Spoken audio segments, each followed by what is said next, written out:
Everyone, welcome back to my YouTube channel वांगशियान and emotions. I hope आप सब अच्छे हैं। अच्छे नहीं हो तो हो जाओ यार। आज के इस पार्ट को हम वहीं से स्टार्ट करेंगे जहां पर हमने कल कहानी को ख़त्म किया था। विंग जो नी मिंगजिगो के साथ में हुसैन के घर गया था। नी हुसैन जो शायद अभी भी अपने हस्बैंड के ऊपर अपना रौब जमा रहा था, क्योंकि अंदर से काफ़ी सारी आवाज़ें आ रही थी जिन्हें नी मिंगजे और विंग दोनों दरवाजे के बाहर खड़े होकर के सुन रहे थे। अंदर कोई तो चिल्ला रहा था, नहीं नहीं नहीं नहीं नहीं, मैंने एक बार कह दिया ना तो कह दिया, अब तो मेरी बात भी नहीं मानते हो। लगता है अब तो तुम सच में मुझसे प्यार नहीं करते हो। तुम्हें को यार पसंद आ गया है ना, मुझसे अच्छा कोई खूबसूरत सा दुबला पतला सा कोई अच्छा सा उमेगा, तुम्हें वही पसंद आ गया होगा, इसलिए तो तुम मेरी बात भी नहीं मान रहे हो। नी हुसैन का हस्बैंड मोशन नी हुसैन से कहता है, ऐसी बात नहीं है बाबे, मेरी बात तो सुनो। जो जो काम करने के लिए तुम बोल रहे हो वो खतरनाक हो सकता है, मेरी बात तो सुनो। नहीं सुनूंगा। अब तो तुम मुझसे मुझसे बहुत तंग आ गए हो ना। मैं जो भी कहता हूँ तुम्हें हर एक चीज़ बुरी लगती है, तुम हर एक चीज़ मना कर देते हो। अब मैंने सिंपल से तुमसे एक ही चीज़ की तो रिक्वेस्ट की है कि हम लोग बाहर घूमने चलते हैं बाइक पर। मैं कितने महीनों से बाइक पर नहीं बैठा हूँ, मुझे बाइक चलाने की क्रेविंग हो रही है। लगता है तुम्हारा ये अनबॉर्न चाइल्ड मुझे परेशान करना चाहता है। ये मुझे ज़बरदस्ती बाइक पर बिठाना चाहता है और तुम मुझे चलाने भी नहीं देते हो। बाबे मेरी बात सुनो, ये बहुत ख़तरनाक चीज़ है। तुम्हें बाइक ही चलानी है ना तो मैं तुम्हारे लिए वो गेम ला के दे देता हूँ, वो तुम गेम में बाइक चला लेना, पर तुम ऐसे बाइक चलाने की ज़िद मत करो। डोरबेल बजती है। अंदर जो आवाज़ आ रही थी वो एक पल के लिए रुक गई, जैसे कि मोशन्यू को एक राहत भरी सांस मिल गई थी। मोशन्यू जाकर दरवाज़ा खोलता है और दरवाजे पे जिन दो लोगों को देखता है उन्हें देख कर तो वो बस अपने आप को पूरी तरीके से उन पर न्योछावर कर देना चाहता था। एक होता है ना कि हमें उम्मीद की किरण दिखाई देती है, वो हाल था मोशन्यू का। मोशन्यू विंग को देखते ही बोलता है, पहली बार तुम्हें देखकर मुझे बहुत सुकून मिल रहा है। प्लीज़ विंग जल्दी अंदर आओ आओ आओ।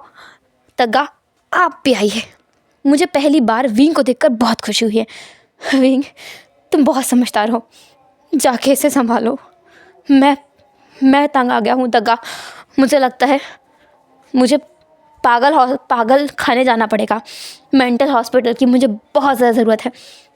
देखा विंग, इसे मेरे नाम से मेंटल हॉस्पिटल जाना है। तग्गा मुझे लगता है ये इंसान अब मुझसे प्यार ही नहीं करता है। कहाँ गए इसके बड़े बड़े वादे जो इसने मुझसे किए थे। शादी से पहले तो ये बिल्कुल भी ऐसा नहीं था।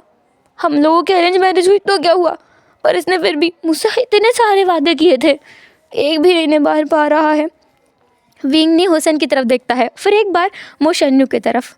उसके साथ जो कल रात को हुआ वो उस सब का गुणगान करने के लिए नी हुसैन से मिलना चाहता था, पर नी हुसैन की हालत बहुत ज़्यादा बेकार है।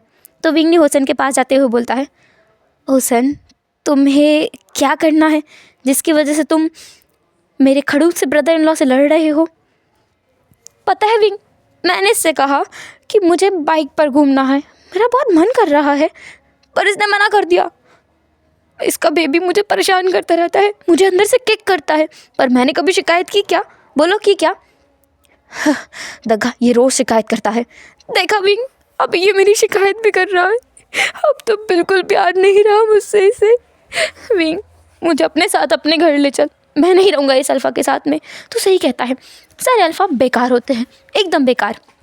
विंग कहता है, हुसैन सोच समझ के बोल, दगा भी एक अल्फ़ा है। नी हुसैन अपने भाई की तरफ देखता है और फिर कहता है, दगा को छोड़कर बाकी सारे अल्फ़ा बेकार हैं, बहुत बेकार हैं। विंग फिर से बोलता है, हाँ ऐसा मत बोल हुसैन, मेरे डैड भी एक अल्फ़ा है, तेरे डैड भी एक अल्फ़ा थे, वो लोग तो बेकार नहीं है ना। हुसैन कहता है, तू मुझे बातों में लगा रहा है, मैं तो उससे बाइक चलाने के बारे में बोलूँ। विंग तुझे तो बाइक चलाना पसंद है ना, तू मेरी भावनाओं को समझ सकता है, बोलना इससे।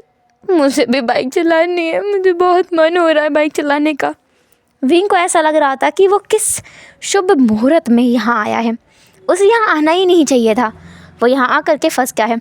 विंग अपनी समझदारी दिखाते हुए हुसैन से कहता है, हम बाइक ज़रूर चलाएंगे, तुमने कहा है तो पक्का चलाएंगे, पर उससे पहले तुम्हें मेरी एक बात माननी होगी। चालाकी मत करना विंग, क्या बात माननी है बताओ? सिंपल सी बात है, तेरे और मेरे बीच कितने लंबे टाइम से आइसक्रीम खाने का कंपटीशन नहीं हुआ। हम लोगों को आइसक्रीम तो ख़त्म करनी पड़ेगी ना। दग्गा बहुत सारी आइसक्रीम लेके आने वाले हैं, उन्होंने मुझसे कहा। दग्गा आप लेके आएंगे ना? नीमिंग जी तुरंत आगे बढ़ते हुए बोलते हैं, हाँ हाँ मैं बिल्कुल लेकर आऊँगा, तुम लोगों की पसंदीदा आइसक्रीम अभी लेकर आता हूँ। हुसैन तुम इस बार विंग को आइसक्रीम खाने के कंपटीशन में हरा कर रहना। हुसैन तुरंत कहता है, सही कहा, मैं हरा के रहूँगा। दग्गा आप ना बहुत सारे फ्लेवर्स लेके आना, एक फ्लेवर की मत लेके आना, मतलब एक फ्लेवर में 10 आइसक्रीम के बक्से, आई मीन कटोरी। और हाँ बहुत सारे अलग अलग टाइप में कॉर्न भी लेके आना, और वो जो अलग अलग टाइप में होती है ना बहुत सारे फ्लेवर्स की मल्टी फ्लेवर आइसक्रीम सारी लेके आना। मैं सब कुछ खा के विंग को हराऊँगा। विंग कहता है, हाँ दग्गा जो कुछ लेके आओ डबल पीस में लेके आना। डबल पीस क्यों? मैंने कहा ना 5 पीसेस सबके लेके आना। 5 इतने। मुझे बहुत भूख लगने लगी है विंग, ये जो इसकी आफत की पुड़िया मेरे स्टमक के अंदर है ना, ये बहुत खाता है, भुक्कड़ है बिल्कुल इसकी तरह। जैसे ये मेरा सो कॉल्ड हस्बैंड मेरा दिमाग चाटता है ना, वैसे ये मेरे अंदर बैठ करके जो कुछ मैं खाता हूँ ना सब कुछ हजम कर जाता है। मुझे कुछ मिलता ही नहीं है और नाम मेरा हो जाता है कि मैं दिन भर खाता रहता हूँ, जबकि मुझे तो कुछ मिलता ही नहीं है विंग, हमेशा मैं भूखा ही रहता हूँ। ये सब कुछ खा जाता है। ये जल्दी बाहर निकल के आ और अपने पिता को परेशान कर, मुझे परेशान मत कर। बहुत हो गया बस तेरा, निकल के आ जल्दी से, बाहर निकल के आ।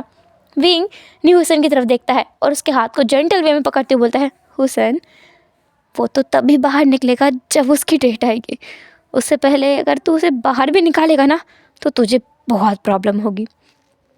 हुसैन कहता है, देखा भी हर एक चीज़ की परेशानी मैं ही उठाऊं, इस बच्चे को मैं अपने पेट में रखूं इतने लंबे टाइम तक, ये मुझे भूखा मारता रहे, मेरा दिमाग ख़राब करता रहे, और इसका पिता मेरी बातें भी नहीं मानता है, मैं जो कुछ कहता हूँ कुछ नहीं करता है। अब कल ही के दिन देख विंग, मेरा ना कोरियन खाना खाने का बहुत मन था, और ये मेरे लिए कोरियन नहीं लेके आया, ये मेरे लिए कोरियन भी खाना नहीं लेके आया।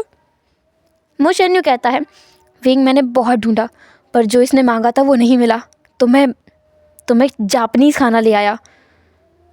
विंग अपने सर पे हाथ मार लेता है, उसे सच में लग रहा है कि प्रेगनेंसी आफत की जड़ होती है, वो कभी प्रेग्नेंट नहीं होगा। तौबा, इतने सारे नखरे होते हैं और इंसान इतना ज़्यादा बदल जाता है, उसे सच में नहीं समझ आ रहा है। बहुत ज़्यादा खतरनाक चीज़ है प्रेगनेंसी। विंग जैसे तैसे करके हुसैन को समझाता है। मो शेन्यू जो पहले से ही सरेंडर है, हर एक चीज़ में वो हाँ में ला रहा है विंग की। विंग तो मो शेन्यू के लिए एक एंजल जैसा हो गया है।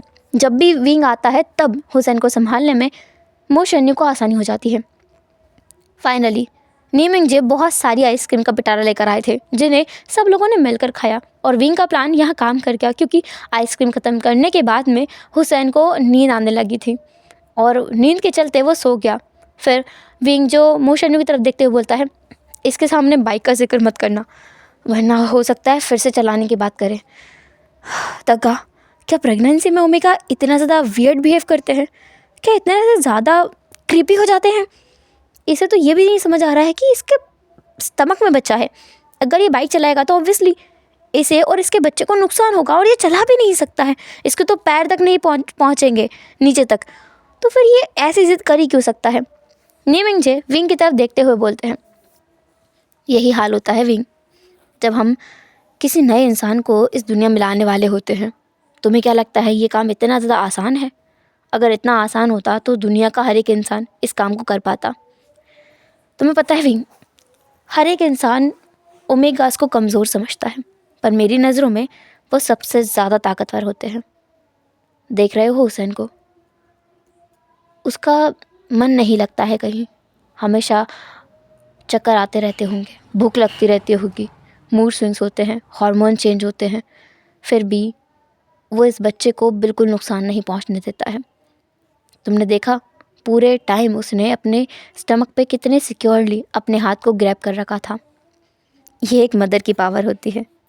विंग कहता है, पर गगा, उसकी हालत तो बहुत ख़राब है, इसे देखकर तो मुझे लगता है हर एक ओमेगा का बच्चे पैदा करने का मन ही नहीं करता होगा। उनका तो मन करता होगा कि कहीं दूर भाग जाए या फिर अल्फाज कोई गोली मार दे।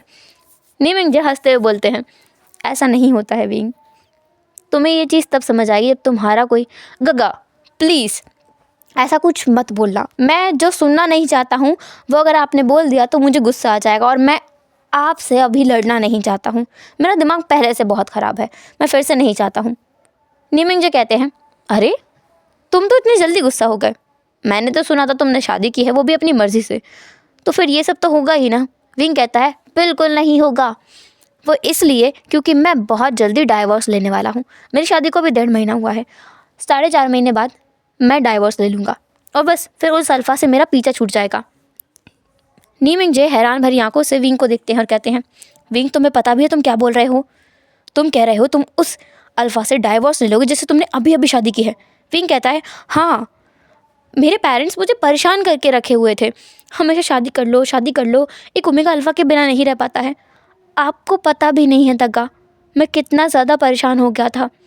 कोई भी मैटर आता है उनको शादी की पहले पड़ती थी, और वो रोज़ के रोज़ कोई नया का नया ड्रामा करते रहते थे।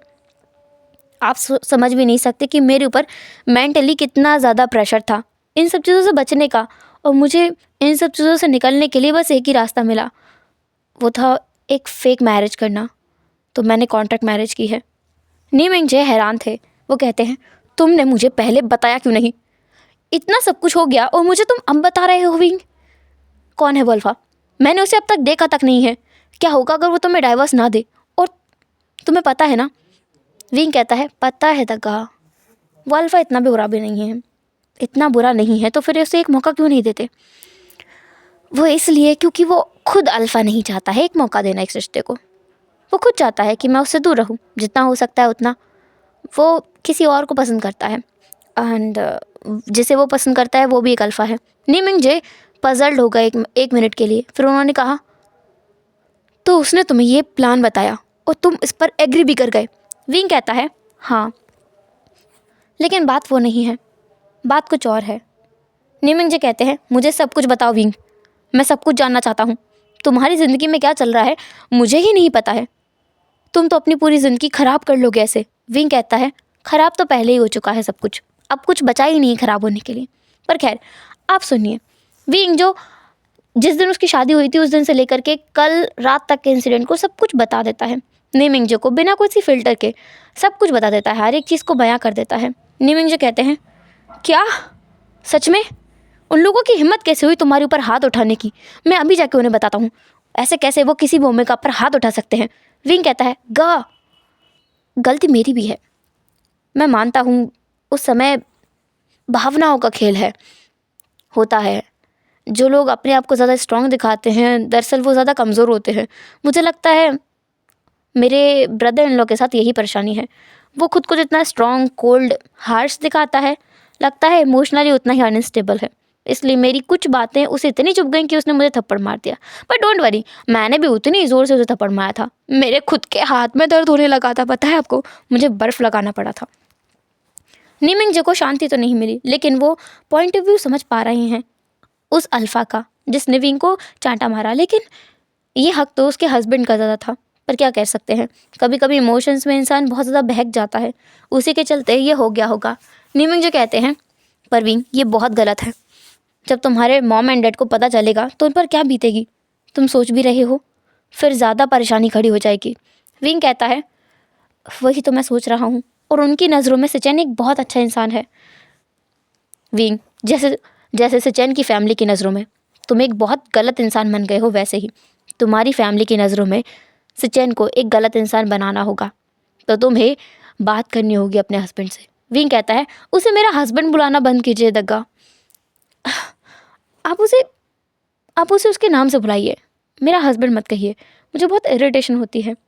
नीमिंग कहते हैं, ठीक है, मैं समझ गया, अब से मैं उसे सचिन कहूँगा, तुम्हारा हस्बैंड नहीं।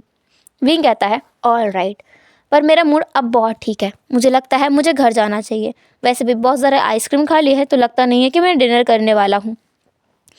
अभी मैं घर जाऊँगा, और लगता है रात को कोई तमाशा ना हो तो आराम से सो जाऊँगा, लेकिन अगर कुछ होता है तो फिर मैं देखूँगा। विंग, जो भी कुछ हो तुम मुझे ज़रूर बताओगे, मैं तुम्हारा दग्गा हूँ, तुम्हारी हेल्प ज़रूर करूँगा। विंग कहता है, ओफो दग्गा, आप ज़्यादा ही परेशान हो रहे हैं, मुझे पता है आप मेरी हेल्प ज़रूर करेंगे, पर फिलहाल मैं चलता हूँ, बहुत रात हो गई है। मोशन्यू, जाकर इसे छोड़ कर आओ, इसके घर तक। विंग कहता है इसकी ज़रूरत नहीं है, पर दग्गा नहीं मानते हैं। मोशन यू भी विंग के सामने ज़िद करता है कि वो विंग को सही सलामत घर छोड़कर आएगा। ये बात नहीं है कि उन्हें विंग पर इतना ट्रस्ट नहीं है कि विंग खुद को प्रोटेक्ट कर सकता है, पर विंग एक ओमेगा है और इतनी रात को एक ओमेगा का बाहर अकेले जाना खतरे से खाली नहीं हो सकता। विंग के पास कोई सिक्योरिटी भी नहीं है और ना ही विंग अपनी खुद की कार लेकर आया है, इसलिए नीमिंगजो ने ऐसा कुछ कहा। मोशन यू विंग को उसके घर छोड़कर आता है। जब वो दोनों कार से अंदर घर के पास पहुंच जाते हैं तो विंग कार रुकवा देता है। विंग उस कार से निकलता है और मोशन यू को बाय करता है। मोशन यू अपनी कार को लेकर चला जाता है और विंग घर के अंदर आ जाता है, इस बात से अनजान कि कोई शख्स बहुत देर से रास्ते पर नज़रें गड़ाए हुए था।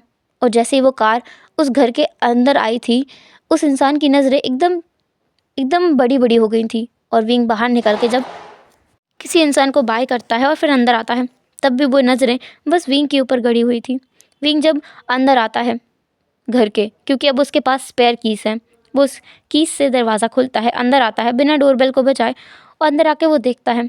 विंग को लगा था कि उसे भूख नहीं लगेगी, पर उसका मन कर रहा है कि क्या वो किचन में जाके देखे, क्या मॉम ने उसके लिए कुछ बनाया होगा। लगता नहीं है। जिस तरीके का बिहेवियर विंग ने किया है पूरे घर में, उसके लिए कुछ बचा ही नहीं होगा। सब लोग उससे नफरत करने लगे होंगे। सब लोग चाहते होंगे कि जितनी जल्दी हो सकता है विंग इस घर से निकल जाए। विंग अपने मन में काफ़ी सारी चीज़ें सोचे रखा था। विंग अपने कमरे की तरफ जा रहा था, तब उसे आवाज़ आती है, कुछ खाओगे या खाकर आए हो। विंग पीछे मुड़ के देखता है तो उसकी मदर इन लॉ अभी भी वहीं खड़ी हुई थी। वो जैसे अभी भी गिल्ट में है। विंग की मदर इन लॉ जो अभी भी ये सोचती हैं कि पहले दिन जब विंग यहाँ आया था, उन्हें वो मजाक नहीं करना चाहिए था। वो भद्दा सा मजाक उन पर किसी तीर की तरह या खंजर की तरह उनके दिल में घाव करनाता जा रहा है। विंग को बहुत हैरानी होती है। विंग के दिल में जैसे दर्द उठने लगा था, क्योंकि वो अब कुछ और कहना नहीं चाहता है। वो चुपचाप वहाँ आता है और कहता है नहीं खाना है। पर उसकी मदर इन लॉ कहती हैं मैंने तुम्हारा पसंदीदा खाना बनाया है, अगर तुम थोड़ा बहुत खा लोगे तो मुझे अच्छा लगेगा। विंग कोई जवाब नहीं देता है, बस वो चेयर पर जाकर के बैठ जाता है। मिसेस लान जो बहुत खुश हो गई थी, उनकी आंखों में जो आंसू की परत आई थी वो थोड़ी देर के लिए जैसे थम गई थी। वो विंग के लिए खाना लगाती हैं। विंग उस खाने को देखता है जो खाना उसे बेहद पसंद है और मिसेस लान को इस बारे में अच्छे से पता है। पिछले कुछ दिनों में विंग ने यही खाना तो खाया है जो उसे बहुत ज़्यादा पसंद है। अक्सर वो ब्रेकफास्ट, लंच और डिनर सब कुछ इसी घर से करता हुआ आया है, पर अब जैसे ये चीज़ें उसके हाथ से जाने वाली हैं। विंग अपने प्लेट में रखे हुए फूड की तरफ देख रहा था और अपने मन में कह रहा था शायद ये आखिरी बार है विंग, इसके बाद पता नहीं कब तुझे मॉम के हाथ का खाना खाने को मिलेगा, क्योंकि इसके बाद तू उनसे फिर से प्यार से बात नहीं कर पाएगा। अगर ऐसा किया तो तुझे और सचिन को डाइवोर्स कभी नहीं मिलेगा। तुझे इस शादी में हमेशा हमेशा के लिए बंद के रह जाना पड़ेगा, जो कि तू नहीं चाहता है। एक आखिरी बार इस खाने को तू खा पा रहा है। ये सोचकर विंग को जैसे अपने अंदर ही बहुत ज़्यादा परेशानी महसूस होने लगी थी, घुटन महसूस होने लगी थी। ऐसा लग रहा था कि वो किसी जाल में बस फंसता जा रहा है और बस धंसता ही जा रहा है उस एक कीचड़ में, जिससे वो निकलने की कोशिश कर रहा है, लेकिन वो और ज़्यादा अंदर घुस रहा है, बाहर तो आ ही नहीं पा रहा है। विंग अपना फूड फिनिश करता है और थैंक यू बोलता है। इसके बाद वो अपने कमरे की तरफ निकल जाता है। विंग को अब एक अलग रूम मिल चुका है, जिसमें विंग अंदर जाता है और दरवाज़ा बंद कर लेता है। मिसेस लान जो पीछे मुड़कर देखती हैं, वहाँ पर वांग जी खड़ा था। वांग जी मिसेस लान के पास आता है। मिसेस लान कहती हैं उसने सच में डिनर नहीं किया था, पर तुम्हें कैसे पता कि आज वो मेरे हाथ से खाना खा लेगा। वांग जी कुछ नहीं कहता है, बस वो एक बार उस बंद दरवाजे की तरफ देखता है जिसे विंग ने अभी अभी बंद किया था। फिर वो उस खाली पड़ी प्लेट की तरफ देखता है जिसमें से विंग अभी फूड फिनिश करके गया है।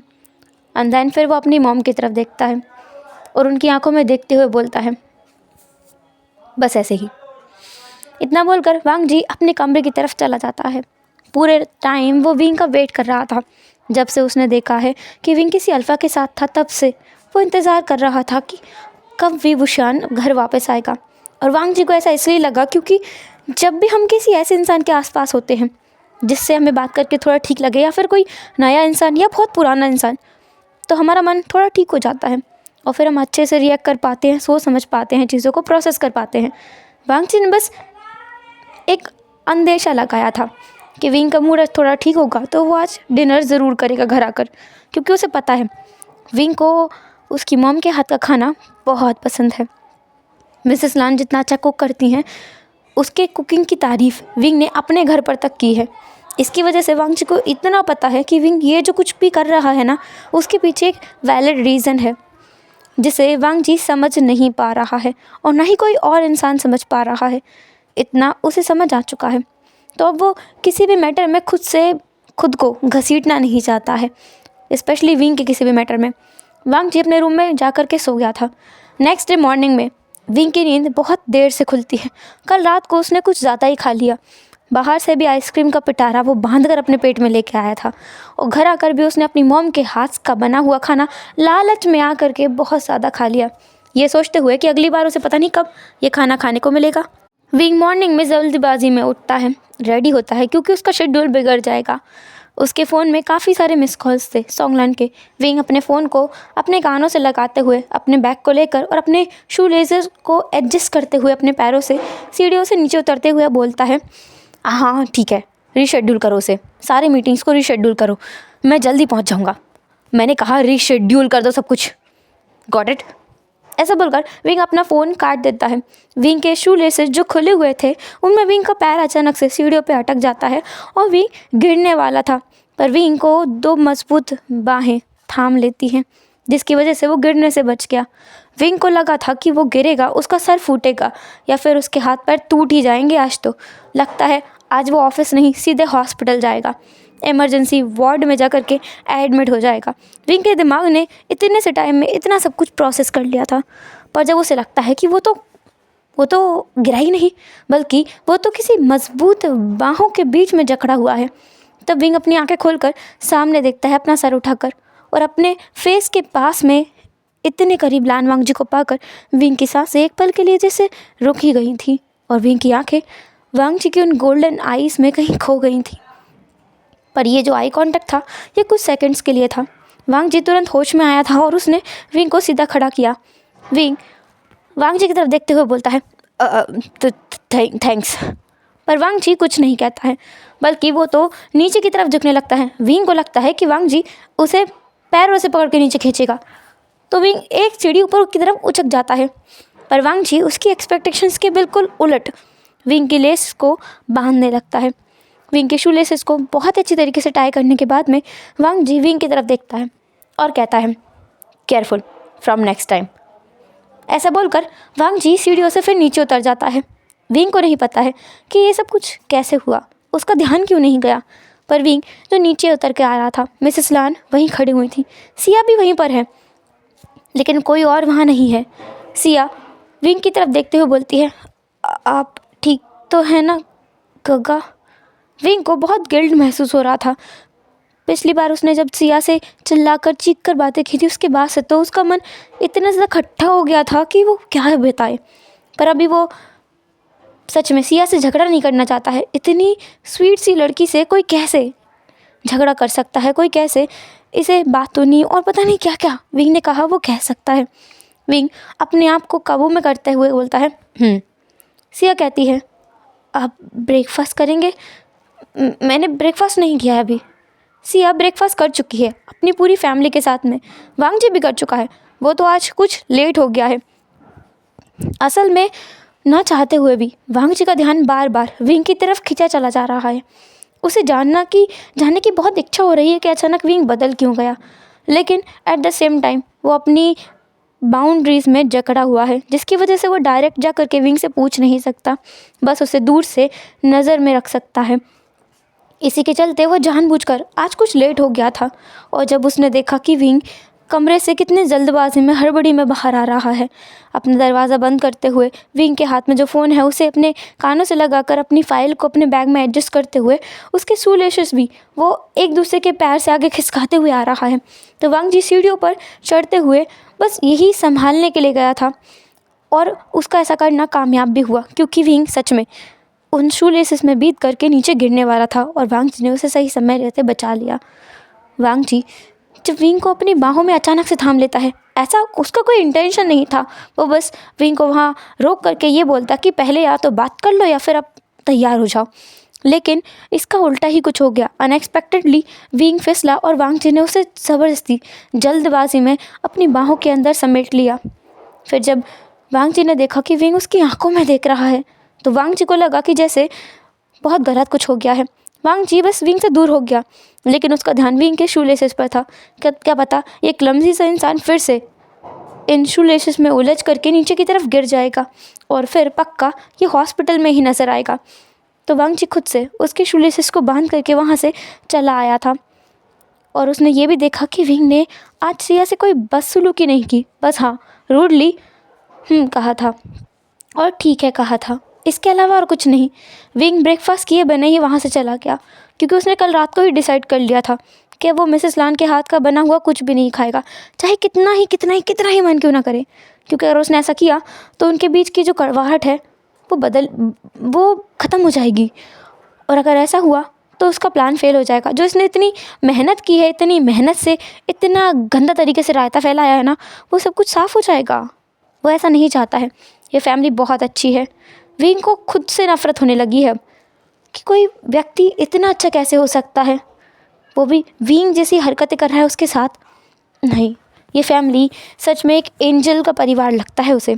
खैर, वांग जी खुद भी अपने ऑफिस के लिए निकल गया था।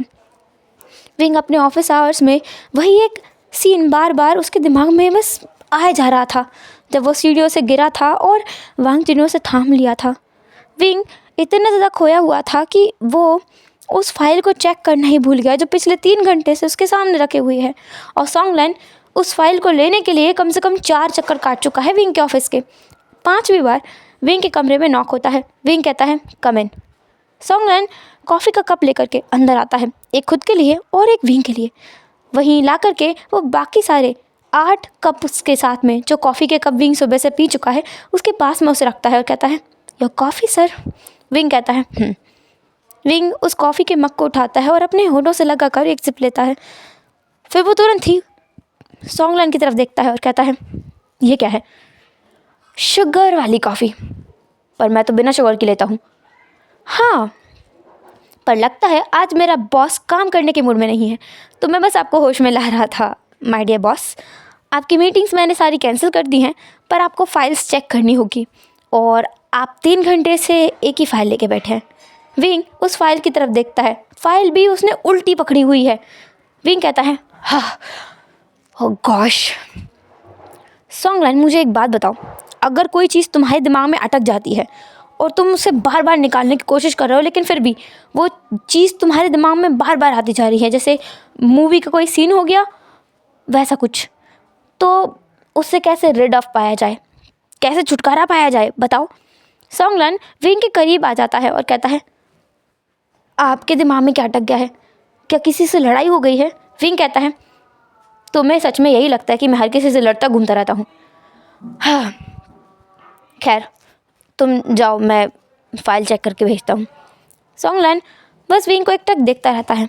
विंग उसे एक बार घूर कर देखता है तो सॉन्गलैन निकल जाता है, क्योंकि इससे ज़्यादा कहने की उसके अंदर हिम्मत नहीं है। विंग उस फाइल को फिर ज़बरदस्ती खुद को बिठाकर चेक करने लगता है, पर उसका मन लग ही नहीं रहा था। फाइल को पढ़ते पढ़ते बार बार उसके दिमाग में वो सारे सीन्स बार बार फ्लैश हुए जा रहे थे। वो भी वो सीन्स जो उसने वांग जी के साथ अनजाने में बिताए हैं, जैसे कि उन दोनों की वो पहली मीटिंग, उसके बाद उसका पहला इंट्रैक्शन वांग जी के साथ में, वांग जी को अलग अलग तरीके से धमकियाँ देना, उसकी लाइब्रेरी में अचानक घुस जाना, उसे कॉफ़ी पिलाना, छत पर उसे धमकियाँ देना, उसके साथ बाहर जाना, फिर वांग जी का वो थप्पड़ मारना, इसके बाद उसका साथ कैफ़े में मिलना, और आज सुबह वांग जी का यूँ विंग को सिक्योरली होल्ड करना। विंग के दिमाग में सारी चीज़ें एक मूवी की तरह बार बार रिपीट टेलीकास्ट हुए जा रही थी, जिसे वो समझ नहीं पा रहा है कि ये हो क्यों रहा है। उसे कोई हक नहीं है सब सोचने का, उसे सोचना ही नहीं चाहिए। बस उसे जितना हो सकता है उतना उस अल्फा वांग जी से दूरी बनानी चाहिए। जितना भी वो कोशिश करे उसे दूर रहना चाहिए। एक काम करे विंग 1 हफ्ते की ट्रिप पर निकल जाना चाहिए उसे, अपने बिजनेस के लिए। देन वो फैमिली से भी दूर हो जाएगा और इन सब थॉट्स से भी। विंग ये सोच ही रहा था तभी फिर से उसका फ़ोन बज पड़ा। विंग अपने फ़ोन की तरफ देखता है तो वहाँ पर उसकी मॉम थी जो विंग को कॉल कर रही थी। विंग अपने आप को शांत करते हुए फ़ोन उठा लेता है और कहता है, हेलो मॉम। उस तरफ से विंग की मॉम कहती है, विंग तुमने बहुत निराश कर दिया है हमें, तुम ऐसा कैसे कर सकते हो? मुझे तुमसे कुछ बात करनी है, या तुम घर आ जाओ या फिर मैं तुम्हारे ऑफिस आ रही हूँ। विंग कहता है, नो थैंक्स, ना तो आप मेरे ऑफिस आइए और ना ही मैं आपके घर आऊँगा। रही बात हमारी बात करने की, तो मैं आपसे बात ज़रूर करूँगा, लेकिन मेरे बिज़नेस ट्रिप से वापस आने के बाद। मैं 1 हफ़्ते के लिए बिज़नेस ट्रिप पर जा रहा हूँ और मेरा फ़ोन पूरे हफ्ते ही बंद रहेगा, तो मुझसे कांटेक्ट करने की कोशिश मत कीजिएगा। जो भी आपको बात करनी है आप 1 हफ़्ते तक खुद से बचा के रखिए, फिर मैं आपसे बात करूँगा। अभी के लिए मैं रख रहा हूँ क्योंकि मुझे मीटिंग में जाना है। इतना बोलकर विंग कोई बात सुने बगैर फ़ोन काट देता है। विंग को पता है उसकी मॉम ने उसके और उसके हस्बैंड के बीच हो रहे कॉन्फ्लिक्ट के रिगार्डिंग बात करने के लिए कॉल किया होगा। उसकी मॉम तक ये खबर कैसे पहुंची ये तो विंग को नहीं पता है, पर हाँ, बात उसकी मॉम को इसी बारे में करनी है, टॉपिक यही होगा। विंग को बहुत अच्छे से पता है, वो पहले से ही बहुत सारे परेशानियों में उलझा हुआ है। बहुत सारी चीज़ें हैं जो वो संभाल नहीं पा रहा है, बहुत सारे लोग हैं जिन्हें वो जवाब नहीं दे पा रहा है, खुद के सवालों में वो उलझा हुआ है। ऐसे में अपनी मॉम की बातें वो नहीं सुन सकता। फ़िलहाल तो पहले तो 2 लोग थे जो उसे शादी के नाम पे टॉर्चर करते थे, और अब शादी के बाद तो उसने खुद ही अपने पैर पर अपने सर पर इतने सारे लोगों को बिठा दिया है ना कि विंग खुद परेशान हो गया है। खैर, विंग अपना फ़ोन उठाता है। कुछ देर सोचने के बाद में वो एक नंबर डायल करता है। कुछ टाइम बाद सामने से जवाब आता है, hello, this is Sachin speaking. Wing कहता है, हाय, दिस इज़ विंग स्पीकिंग। बस इसके बाद कुछ देर के लिए साइलेंस था। फिर विंग कहता है, मुझे तुमसे मिलना है। मैं कहाँ मिल सकता हूँ? सचिन कहता है, मेरे ऑफिस। मैं अभी एक मीटिंग में हूँ, तुम्हारा नंबर देखा इसीलिए मैंने फ़ोन उठाया, अदरवाइज़ मैं मीटिंग के दौरान किसी का कॉल उठाता भी नहीं हूँ। मेरी मीटिंग आधे घंटे में फिनिश हो जाएगी, चाहो तो ऑफिस आके मिल सकते हो। रिसेप्शन एरिया में आके बता देना who are you to me. ऐसा बोलकर सचिन तो फ़ोन रख देता है और विंग अपने फ़ोन की तरफ देखता रहता है। Who am I to him? मतलब ये चाहता है कि मैं इसके ऑफिस जाकर ये बताऊं कि मैं इसका हस्बैंड हूँ। How creepy and cringe. मैं ऐसा कुछ नहीं करूँगा। विंग वहाँ से अपना सूट उठाता है और सीधा चल देता है सचिन के ऑफिस के लिए। सचिन के ऑफिस पहुँचने में उसे 40 मिनट का समय लगता है, और वो ऐसा जानबूझकर करके आया था। सचिन की मीटिंग अगर 30 मिनट में ख़त्म होगी तो वो कुछ समय सचिन को वेट कराएगा। ऐसा सोचकर विंग वहाँ आता है। रिसेप्शनिस्ट से बोलता है कि वो वी वुशियान है, जो इस कंपनी में काफ़ी बड़ा शेयर होल्डर है, इसलिए उसे यहाँ के जो CEO हैं उनसे मिलना है, और इसके लिए उसे अभी के अभी अपॉइंटमेंट चाहिए। रिसेप्शनिस्ट जो विंग की तरफ देखती है, फिर उससे उसका कार्ड मांगती है एज अ वेरिफिकेशन प्रूफ कि सच में जो बिगेस्ट इन्वेस्टर जियांग वुशियान है वो विंग ही है कि नहीं। उसकी पहचान हो जाने के बाद में विंग को वहाँ से अंदर की तरफ भेज दिया जाता है। एक कलीग, मतलब एक एम्प्लॉय विंग को लेकर के जो सीनियर ऑफिसर है उसकी कैबिन में पहुँच जाता है। फिर सीनियर ऑफिसर को सारा मैटर समझाकर वो सीनियर ऑफिसर उसे सीधे CEO के कमरे की तरफ ले जाता है। CEO के कमरे के बाहर जा कर के विंग को वो छोड़ देता है। विंग उस दरवाजे के बाहर जा कर के गहरी सांस छोड़ता है और नॉक करता है। अंदर से एक हार्श वॉइस आती है, कम इन। विंग अंदर जाता है और अंदर जाने के साथ ही वो अपने कोट को साइड में सोफे पर एडजस्ट करके रख देता है। फिर वो पलट कर चेयर की तरफ देखता है। चेयर पर बैठा हुआ इंसान भी उतना ही शॉक में था जितना कि विंग था। विंग तो यहाँ पर सचिन से मिलने आया था, लेकिन सामने तो वांग जी बैठा हुआ है। वांग जी की आंखें विंग के ऊपर टिकी हुई थी। वांग जी समझ ही नहीं पाया कि ये यहाँ उससे मिलने के लिए क्यों आया है और उसे यहाँ पर एंट्री किसने दी। विंग वांग जी को बस देखे जा रहा था, वो खुद सदमे में था, कुछ बोल कैसे सकता है बेचारा। वांग जी विंग के पास आते हुए बोलता है, क्या कोई परेशानी है? विंग कहता है, हाँ वो तुमसे मतलब अगर परेशानी है भी तो मैं तुम्हें क्यों बताऊँ? तुम्हारा भाई कहाँ है? भाई चेयरमैन के ऑफिस में है, and this is my office. Wing जो एक पल के लिए चुप हो गया। अच्छा, तो मतलब सचिन लान कॉर्पोरेशन में चेयरमैन है। विंग को इतनी सी बात क्यों नहीं पता है? उसने पहले सोचा क्यों नहीं? शिट, दोनों लांस ब्रदर्स ना उसे पागल कर देंगे। विंग अपने कोट को उतारता है और वहाँ से जाने लगता है, पर वांग जी विंग के एक हाथ को पकड़ लेता है। विंग अपने हाथ की तरफ देखता है जिसे वांग जी ने बहुत टाइटली ग्रैब किया था। जैसे ही विंग की नज़र वांग जी के हाथ पे जाती है, वांग जी खुद भी देखता है और वो अपने हाथ को तुरंत विंग के हाथ से हटा देता है। विंग कहता है, जो कुछ कहना है साफ साफ कहो, मुझे यहाँ वहाँ छूने की कोशिश मत करना। वांग जी को ये जो इनडायरेक्ट चीज़ थी ना, ये अच्छे से समझ में आई थी कि वांग जी को कोई भी ज़रूरत नहीं है विंग में इंटरेस्ट लेने की। जब विंग को दिखता है कि वांग जी कुछ नहीं बोल रहा है, तो विंग वहाँ से दरवाज़ा खोलकर बाहर की तरफ चला जाता है, वांग जी को वहीं पे बुत बना हुआ खड़ा छोड़कर। वांग जी कुछ नहीं बोलता है, बस वो विंग को देख रहा था। फिर वांग जी खुद भी अपने कैबिन का दरवाज़ा खोलता है और बाहर निकलता है। उसका कोई इरादा नहीं है कि वो विंग का पीछा करेगा या उस पर स्पाई करेगा। वो विंग को स्टॉक नहीं कर रहा है, बस देख रहा है कि विंग उसके भाई तक पहुंच जाए सही सलामत।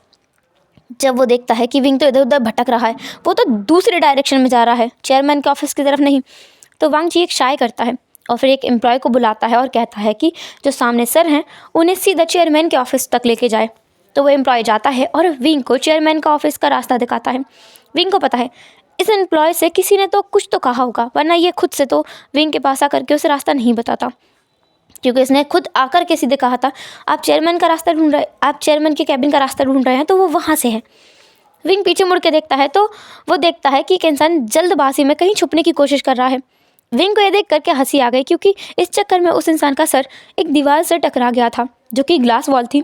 ऑब्वियसली वो वांग जी था, जो ये देखता है कि विंग पीछे मुड़ के देख रहा है तो वो छुप रहने वाला था, उसे कोई गलतफहमी पता नहीं करनी है।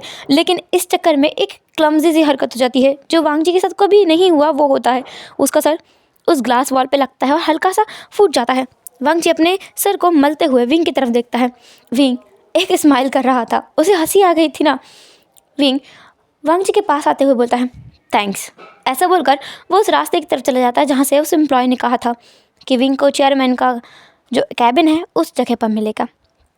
वांग जी समझता है विंग बुरा इंसान नहीं है, बस वो खुद को बुरा बताने की कोशिश कर रहा है। पर वांग जी का कोई हक नहीं है विंग से उसके रीज़न के बारे में जानने का, पर विंग का भी कोई हक नहीं है उसकी फैमिली को बहुत ज़्यादा हर्ट करने का। हालांकि वो खुद भी एक उसकी फैमिली का एक मेंबर है, फिर भी उसे भी कोई हक नहीं है वांग जी की मॉम को, उसकी बहन को, उसके डैड को परेशान करने का। विंग चाहे तो अपने हस्बैंड को परेशान कर सकता है। विंग सीधा चेयरमैन के ऑफिस में पहुंचता है, वहां जाके वो नॉक करता है, अंदर जाता है और सीधा देखता है सचिन को, सचिन जो स्मोक कर रहा था विंडो के पास खड़ा होकर। विंग उसके पास जाता है और कहता है, एक्सक्यूज़ मी। सचिन विंग की तरफ देखता है और अपनी सिगरेट को वहीं बुझा देता है और कहता है, तुमने कहा तुम्हें मुझसे कुछ बात करनी है, बोलो। आई एम टायर्ड, मैं बहुत थक गया हूँ तुम्हारी इस रोज़ रोज़ के नाटक से। तुम्हें पता है मुझे कितना बुरा लग रहा है उन लोगों के साथ ऐसा ये सब कुछ करके। तुमने तो बस सिंपली बोल दिया कि मुझे उन सबसे रूडली बात करना है, अपने आप को बुरा दिखाना है। लेकिन मेरा क्या, मेरी फैमिली की नज़रों में तो मैं ही बुरा बन रहा हूँ, उनकी नज़रों में तो तुम आज भी उतने ही प्योर इंसान हो, उनका the perfect son in law. तो बताओ मेरी फैमिली कैसे मानेगी? मेरी फैमिली इस बात पर यकीन कर ही नहीं सकती है कि मैं किसी के साथ गलत व्यवहार करूं। तुम बताओ अब क्या होगा?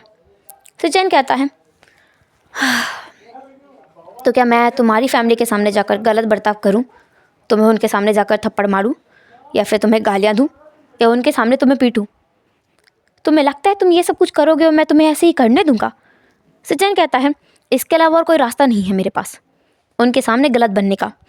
मैं बस इतना दिखा सकता हूँ कि मैं अपनी वाइफ को कितना एब्यूज़ कर सकता हूँ, कितना ज़्यादा टॉर्चर कर सकता हूँ, मेंटली, फिजिकली, इमोशनली। इसके अलावा मैं उन्हें कोई और चीज़ नहीं दिखा सकता। अगर मैं ड्रिंक करता हूँ तो उन्हें कोई प्रॉब्लम नहीं होगी, बिकॉज आज के टाइम पे कौन है जो ड्रिंक नहीं करता है। स्मोक करूँ तो भी कोई प्रॉब्लम नहीं होगी, बिकॉज मैंने सुना है तुम भी स्ट्रेस में स्मोक करते हो। अगर ये दिखाऊं कि मैं स्मगलिंग करता हूँ या कुछ भी करता हूँ, सो वॉट, मुझे नहीं लगता वो फिर भी मुझे तुम्हें डाइवोर्स देने देंगे। ओमेगास के साथ सो जाओ, ये करोगे ना तो वो पक्का मुझे तुमसे डाइवोर्स लेने के लिए मान जाएंगे। मैं ऐसा कुछ नहीं करूँगा। अगर मैंने ऐसा कुछ किया तो मेरी फैमिली तुम्हारे साथ डाइवोर्स के लिए मान भी सकती है, पर मेरी शादी किसी और ओमेगा के साथ करवा दी जाएगी, और वो मैं नहीं चाहता हूँ। तुम्हें अच्छे से पता है कि मैं किसी और से प्यार करता हूँ। और मैं उसी से सब कुछ करना चाहता हूँ। अब चाहे वो एक ओमेगा हो या अल्फ़ा, प्यार प्यार होता है। तो ये चीज़ अपने पेरेंट्स को समझाओ, मुझे समझाने की कोई ज़रूरत नहीं है। तुम अगर ये चीज़ मुझे समझाओगे इससे कोई फ़ायदा नहीं निकलेगा। ये बात उसे समझाना ज़रूरी है जिसकी वजह से तुम्हारी ज़िंदगी सुधरेगी। और वेल, तुम्हारा वो बॉयफ्रेंड है कहाँ जिसे कुछ भी नहीं झेलना पड़ रहा है? मैं क्यों इस चीज़ में फंस रहा हूँ? इससे अच्छा तो मैं पहले था, शादी से पहले। एटलीस्ट मेरे पेरेंट्स थे जो मुझसे बार बार बोला करते थे शादी कर लो, शादी कर लो। बट कम से कम मैं किसी की नज़रों में इतना घटिया इंसान तो नहीं बना था। आज तो तुम्हारा भाई भी मुझे कितनी गंदी निगाहों से देख रहा था। ऐसा लग रहा था उसकी नज़रों में मैं एक ऐसा ओमेगा हूँ जो राह चलते किसी भी अल्फ़ा के साथ सो जाता हो। सचैन विंग की तरफ देखते हुए बोलता है, तुमने मेरे भाई का नाम लिया? क्या तुम वांगजी से मिले थे? अभी अभी मिलकर आ रहा हूँ। एटलीस्ट वो कम से कम मेरी तरह बुरा बनने का नाटक नहीं कर रहा है, अच्छा इंसान है। पर मुझे सच में बहुत अजीब लग रहा है। मैं एक हफ़्ते के लिए गायब होने वाला हूँ। मैं तुम्हें ये बताने के लिए यहाँ आया था। पूरी फैमिली को तुम समझा लेना, मैं कहीं भी जाऊँगा, कुछ भी करूँगा, बस एक हफ़्ते के लिए गायब होना चाहता हूँ। सचैन विंग की तरफ देखते हुए पूछता है, कहाँ जाओगे? कहीं भी जाऊँगा। कहीं मतलब कहीं भी। अगर इन 7 दिनों में जो कुछ होता है ना, मैं सब कुछ संभालूंगा। पर फिलहाल के लिए मुझे मेरा मेंटल पीस चाहिए, जिसके लिए मुझे जाना पड़ेगा। मैं से एक सजेशन दूँ? विंग पूछता है, कहाँ जाऊँ बताओ? यहाँ से लगभग 300 किलोमीटर दूर एक छोटा सा गांव है जहाँ पर मेरा पुश्तैनी घर है। तुम वहाँ जाकर रह सकते हो। मेरी फैमिली वहाँ कभी नहीं गई। मेरे ग्रैंडपा के भी ग्रैंडपा वहाँ रहते थे। तो तुम वहाँ रह सकते हो और किसी को पता भी नहीं चलेगा। विंग कहता है, नाइस आइडिया, वही सही रहेगा। एटलीस्ट मैं पूरी फैमिली से दूर रहूँगा। एंड आई गेस तुम्हें 1 हफ़्ते का नहीं, 2 हफ़्ते का हॉलीडे लेना चाहिए। 2 हफ़्ते के लिए गायब हो जाओ और जब वापस आओगे तो एक नए रूप में आ पाओगे। मुझे लगता है तुम्हारी परेशानियों का जो सॉल्यूशन है ना, वो तुम्हें वहीं मिल जाएगा। ऑल राइट, तुम बोल रहे हो तो ठीक ही होगा। वेल सचिन, मैं जानता हूँ हम दोनों के बीच वो रिश्ता तो नहीं है जो सब लोग समझते हैं, पर आई थिंक हम लोग दोस्त बन के तो रह ही सकते हैं। ज़्यादा क्लोज ना सही, पर इतने दूर भी ना सही। मुझे दोस्ती करने में तुमसे कोई एतराज़ नहीं है। सचिन भी अपना हाथ आगे बढ़ाते हुए बोलता है कि उसे भी कोई प्रॉब्लम नहीं है विंग से दोस्ती करने में। वो एटलीस्ट दोस्त तो बन ही सकते हैं। सचिन का कोई अपना इंटेंशन है जो विंग नहीं समझ पा रहा है, जो उसकी आंखों में साफ साफ झलक रहा है, लेकिन विंग को महसूस नहीं हो रहा है। विंग उस कैबिन से निकल जाता है। उसे बहुत खुशी मिल रही है। उसे वहाँ का एड्रेस मिला है, गुसू वो जगह जो एक तरीके से पहाड़ों में बसी हुई है। वो जगह जहाँ पर बस शांति और शांति और बस शांति है। नेचर का माहौल है और ज़्यादातर लोग भी नहीं रहते हैं। वो एक खाली सा गांव है पर बहुत सुंदर है। सचिन ने जितना उसके बारे में डिस्क्राइब किया है उसके अकॉर्डिंग तो विंग का वहाँ जाने का और भी ज़्यादा मन करने लगा है। लगता है उसकी सारी परेशानियों का हल उसे गुस्सू में ही मिलेगा। दूसरी तरफ वांगजी जो अभी भी अपने कैबिन के बाहर खड़ा था ये देखने के लिए कि विंग कब वापस जाएगा। उसका दिल नहीं मान रहा है। अक्सर हम दिल और दिमाग में दिल की सुन लेते हैं। वांगजी भी वही कर बैठा। अपने दिल की सुनते हुए वो कैबिन के बाहर ही खड़ा था। एक एम्प्लॉय जो वांगजी के पास से निकलते हुए जा रहा था वांगजी से रोककर पूछ लेता है कि अगली मीटिंग कब है। हालांकि उस एम्प्लॉय को नहीं पता है कि वांगजी की अगली मीटिंग कब है। वो बात तो उसके सेक्रेटरी को पता होगी। पर खैर, वांगजी उस एम्प्लॉय से कुछ बातें कर रहा था अपने आप को बिजी रखने के लिए। इस तरह वो विंग को देखता है जो विंग वहाँ से निकलते हुए निकल जाता है सीधा सीधा बिना वांगजी की तरफ एक नज़र किए। वांगजी उस एम्प्लॉय को जाने देता है और विंग अपनी कार में बैठ के निकल जाता है। वांगजी बस विंग को देखता रहता है। अब हम यहाँ से सीधे शाम का सीन देखते हैं जहाँ पर विंग जो एक फ़्लाइट ले रहा है। उस गांव तक जाने के लिए एक शहर तक उसे पहुंचना होगा और विंग वहां जल्द से जल्द पहुंचना चाहता है। मतलब कि इस जगह से जल्द गायब होना चाहता है। विंग ने अपना फ़ोन सॉन्गलैन को दे दिया है, कुछ पैसे लिए हैं और काफ़ी सारा सामान लिया है, कपड़े, खाने पीने का सामान, वो सब कुछ अपनी फ़्लाइट में रख कर विंग बैठ चुका है और अपने आप से कहता है, हाँ फाइनली सारी चीज़ों से दूर मैं आराम करूँगा। बहुत सालों बाद खुद को मैं घुमाने के लिए ले जा रहा हूँ, अच्छा रहेगा। विंग अपने आप को एडजस्ट करते हुए फ़्लाइट में बैठ जाता है। जब विंग फ़्लाइट में बैठा था तो उसे बहुत रिलैक्स महसूस हुआ। कुछ ही घंटों के बाद उसकी फ़्लाइट लैंड करती है।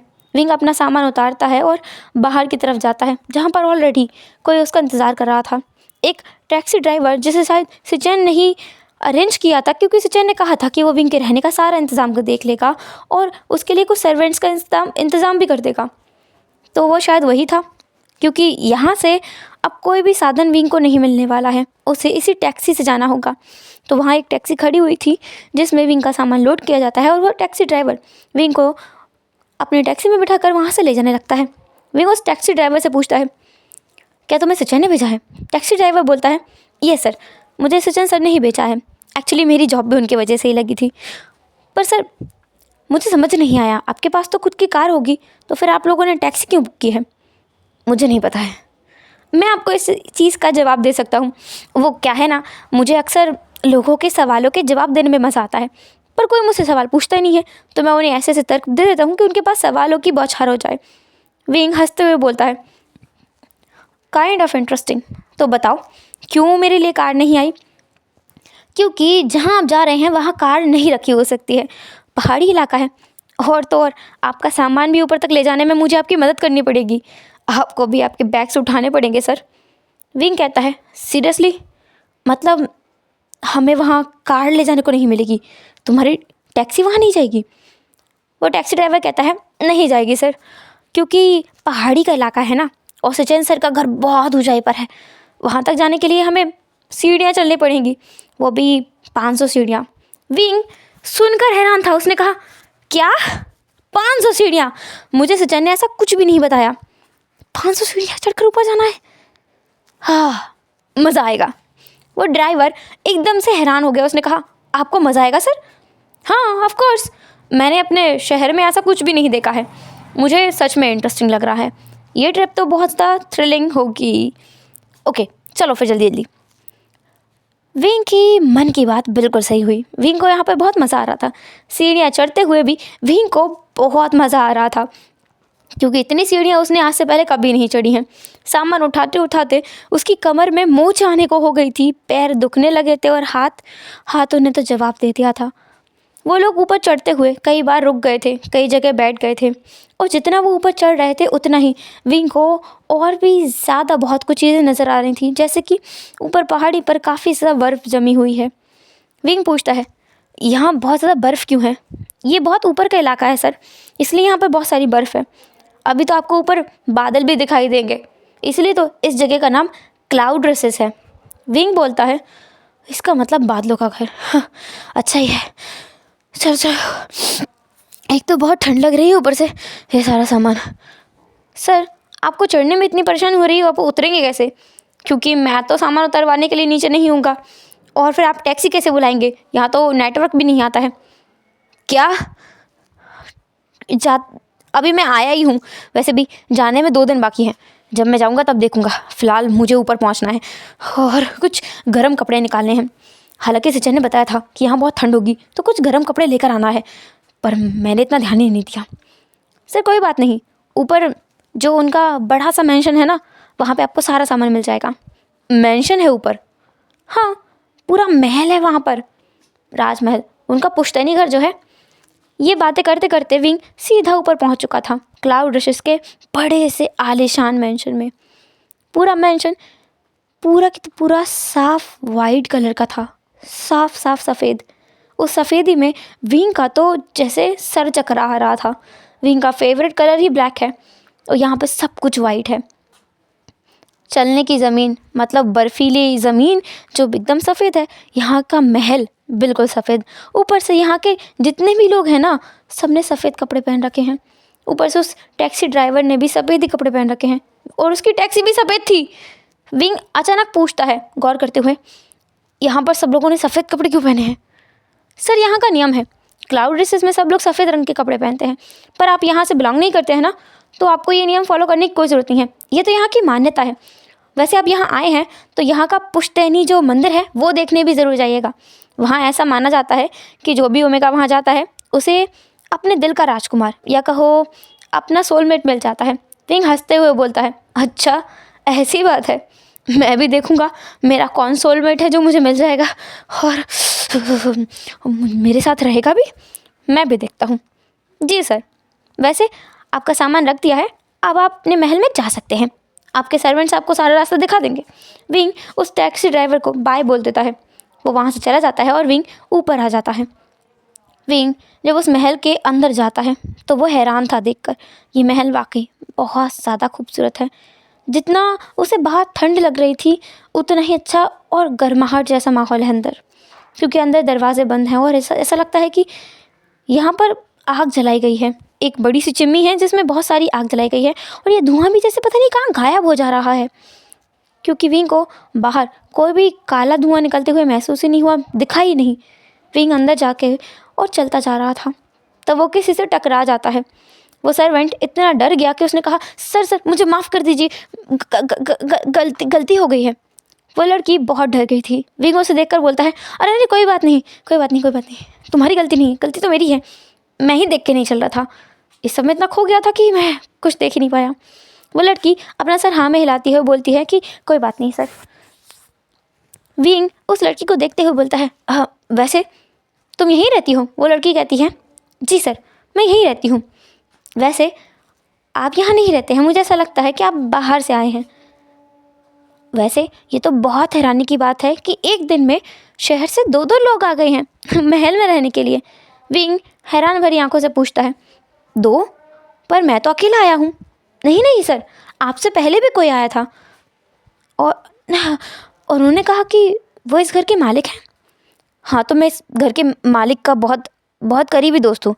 हाँ, उस मालिक ने मुझे बुलाया है, मतलब भेजा है यहाँ पे छुट्टियाँ मनाने के लिए मेरी। वो लड़की कहती है, जो भी हो सर, पर हमें तो 2 खत मिले थे जिनमें 2 लोगों के आने का जिक्र था, तो हम समझ सकते हैं आप उनके दोस्त ही होंगे। आपको आपका कमरा मैं दिखा दूँ? विंग कहता है, जी जी दिखा दीजिए। विंग सोच रहा था कि कोई और होगा, आया होगा कोई। सचिन की फैमिली में तो वैसे भी बहुत सारे लोग होंगे ना, कोई और आ सकता है यहाँ पर। उसके अंकल जो थे, उसका कज़न ब्रदर, कोई तो आया होगा। खैर विंग को कोई इंटरेस्ट नहीं है जाने में। विंग अपने कमरे की तरफ बढ़ता है। वो जो लड़की थी वो कहती है, सर वो सामने जो देख रहे हैं ना, वही आपका कमरा है, तो आप जाइए, मैं आपके लिए गर्मा गर्म चाय बना के लेके आती हूँ, हर्बल टी। विंग कहता है, नहीं नहीं नहीं नहीं, हर्बल टी नहीं, कॉफ़ी होगी। वो लड़की कहती है, वैसे यहाँ कोई कॉफ़ी नहीं पीता है, पर मेहमानों के लिए रखते हैं, तो मैं आपके लिए गर्मा गर्म हॉट कॉफ़ी बना के लेके आती हूँ। तुम्हें आती है? जी मुझे सारा खाना बनाना आता है। आपको कॉफ़ी चाहिए ना? विंग कहता है, जी लेके आइए। विंग फिर सीधा अपने सामान को घसीटते हुए, जो आखिरी बैग उसके पास बचा था, बाकी सामान तो उसका रखा हो गया था, उसे घसीटते हुए उस रूम की तरफ जाता है। रूम के बाहर उस सूटकेस को पटक देता है और दरवाज़ा खोलकर अंदर जाता है।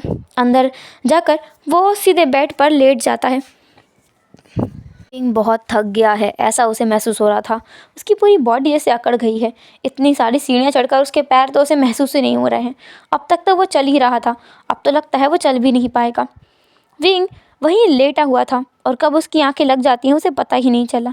अगली बार जब वो आंखें खोलता है तो खुद को बहुत ही अच्छे तरीके से एडजस्ट होकर बेड पर सोता हुआ पाता है। साथ ही उसकी बॉडी पर एक ब्लैंकेट भी लपेटा गया था और उस कमरे की लाइट भी जैसे ऑफ हो चुकी थी, उसमें डिम लाइट जल रही थी। विंग वहाँ से उठता है और देखता है कि कुछ मोमबत्तियाँ जल रही हैं। इसका मतलब इस कमरे में लाइट भी नहीं है।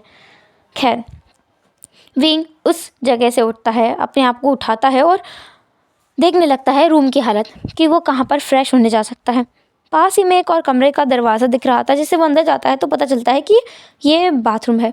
विंग फ्रेश नफ होकर के हाथ मुँह धुलकर बाहर आता है, क्योंकि अब उसे भूख लगी है, उसे कुछ तो खाना है और उसकी कॉफ़ी तो वैसे ठंडी हो गई होगी अब तक। विंग दरवाज़ा खोलकर बाहर जाता है।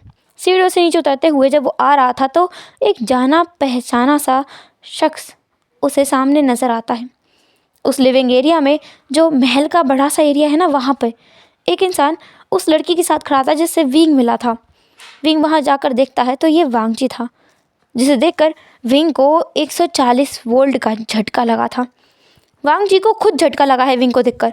वो विंग को देखता है और कहता है, तुम यहाँ क्यों हो? विंग कहता है, वो मुझे पूछना चाहिए, तुम यहाँ क्यों हो? क्या तुम सच में मेरा पीछा कर रहे हो? ओह गॉड, सीरियसली? मैं कुछ समय के लिए छुट्टियां मनाने के लिए, अपना दिमाग शांत करने के लिए यहाँ आया, तो तुम यहाँ भी मेरा पीछा करते करते आ गए। मैं कहीं शांति से नहीं रह सकता, है ना? वांग जी एक शब्द भी नहीं बोलता है। उसके दिमाग में जो आ रहा है वो अगर उसने बोल दिया तो विंग का और तक गुस्से के मारे बुरा हाल हो जाएगा। तो वांग जी अपनी ज़ुबान को बंद ही रखता है।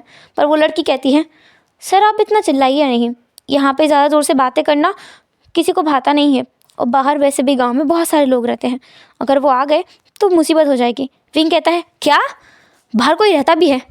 पर जब मैं अंदर आया था तब तो मुझे कोई नहीं दिखा। ऐसा लग रहा था कि इस पूरे गांव में एक ये महल है और इस महल में भी तुम इकलौती इंसान हो। वो लड़की कहती है, नहीं नहीं नहीं नहीं, मैं इस महल की केयर टेकर ज़रूर हूँ, पर सबसे छोटी वाली। मेरे ऊपर बहुत सारे लोग काम करते हैं और वो महल में ही रहते हैं। आपको दिखे नहीं ये अलग बात है। विंग उस लड़की को छोड़ते हुए बोलता है, तुम बताओ तुम यहाँ क्यों कर रहे हो? मेरा पीछा कर रहे हो? वांग जी कहता है, नहीं, मैं यहाँ अपनी मर्ज़ी से आया हूँ। मुझे कुछ समय चाहिए था अपने लिए, बट तुम भी यहाँ हो मुझे नहीं पता था। विंग कहता है, हाँ ऑफ कोर्स, मुझे वापस जाना है। लिटरली मैं तुम्हारे साथ इस जगह पर एक साथ बिल्कुल नहीं रुकूंगा। मुझे शांति चाहिए, सब लोगों से दूर रहना है मुझे वापस जाना है। एक्सक्यूज़ मी, तुम्हारा नाम क्या है? वो लड़की कहती है, सीसी, मेरा नाम सीसी है। विंग बोलता है, सीसी, मेरे लिए तुरंत के तुरंत वापस जाने का इंतज़ाम करो। सीसी कहती है, सर वो तो नहीं हो पाएगा। विंग चिल्लाते हुए बोलता है, व्हाट? क्यों नहीं हो पाएगा?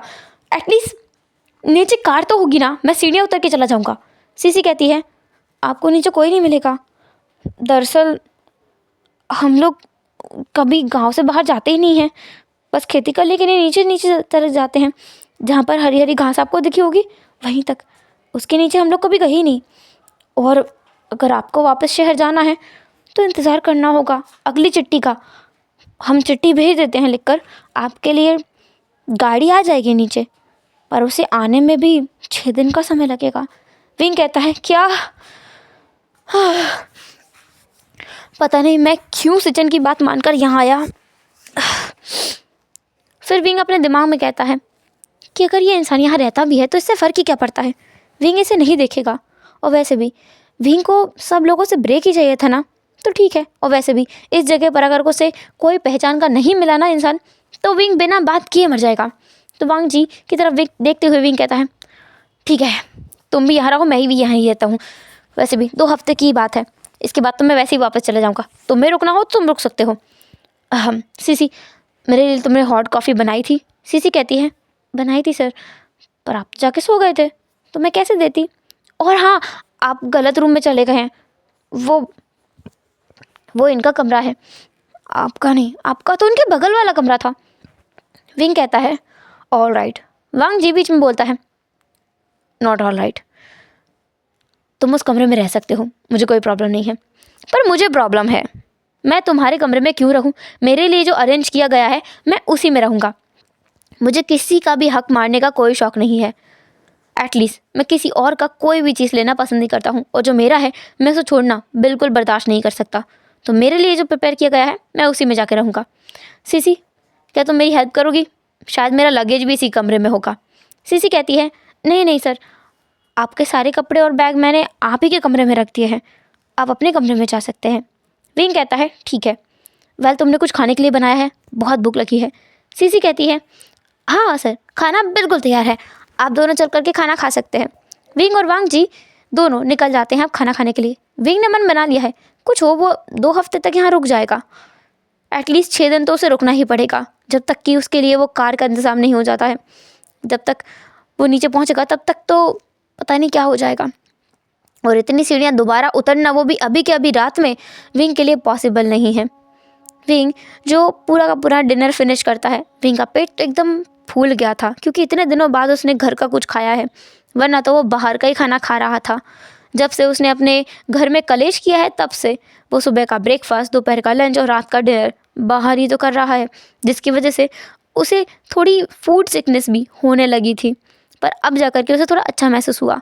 विंग इतना ज़्यादा खा लेता है कि उसके मुंह से डकार भी निकल जाती है, जिसे वो अपने हाथों से ढक लेता है अपने मुंह को, और अपनी आँखों को दौड़ा देता है वांग जी और सीसी की तरफ, जो दोनों उसे एक पल के लिए देखते हैं। लेकिन सीसी हंसती है और वांग जी विंग की तरफ से अपनी आँखों को मोड़ लेता है, अपने खाने पे फोकस करता है। वांग जी को हंसी आई थी थोड़ी सी, लेकिन वो उसे कंट्रोल कर लेता है और सीसी सच में हंस गई थी। विंग अपना डिनर करने के बाद में सीसी के साथ बैठ जाता है, क्योंकि उसने सो तो बहुत अच्छे से लिया है, अब उसे इस गांव के बारे में बहुत सारी जानकारी चाहिए। तो वो बैठ जाता है सीसी के साथ बातें करने के लिए और वांग जी निकल जाता है कहीं जाने के लिए। उसके लिए तो ये जगह जानी पहचानी हो सकती है, तो वो जो चाहे वो कर सकता है। तो वांग जी पता नहीं कहाँ चला गया, लेकिन विंग तो सीसी को लेकर बैठ गया था। हेलो एवरीवन, तो कैसा रहा आज का एपिसोड? आई होप आपको अच्छा लगा हो। जैसा भी लगा हो कमेंट करके ज़रूर बताना। एंड अब आपको स्टोरी में ज़रूर मज़ा आएगा, क्योंकि अब हमारे वांगशन अकेले हैं। आई नो बाउंड्रीज के अंदर रहकर वांग जी कैसे अपनी फीलिंग्स को समझेगा और कैसे वो उन्हें आगे बढ़ने के लिए खुद को कैसे प्रोत्साहित करेगा, ये देखने में बड़ा मज़ा आएगा। और क्या विंग भी महसूस कर पाएगा? क्या विंग वांग जी के प्यार में पड़ जाएगा इन कुछ दिनों में, कुछ हफ्तों में? ये आप देखेंगे आने वाले एपिसोड्स में। तब तक के लिए अपना ख्याल रखिएगा और मेरा इंतज़ार कीजिएगा। फिर मिलती हूँ आपसे नेक्स्ट एपिसोड में। तब तक के लिए बाय बाय, अपना ख्याल रखिए।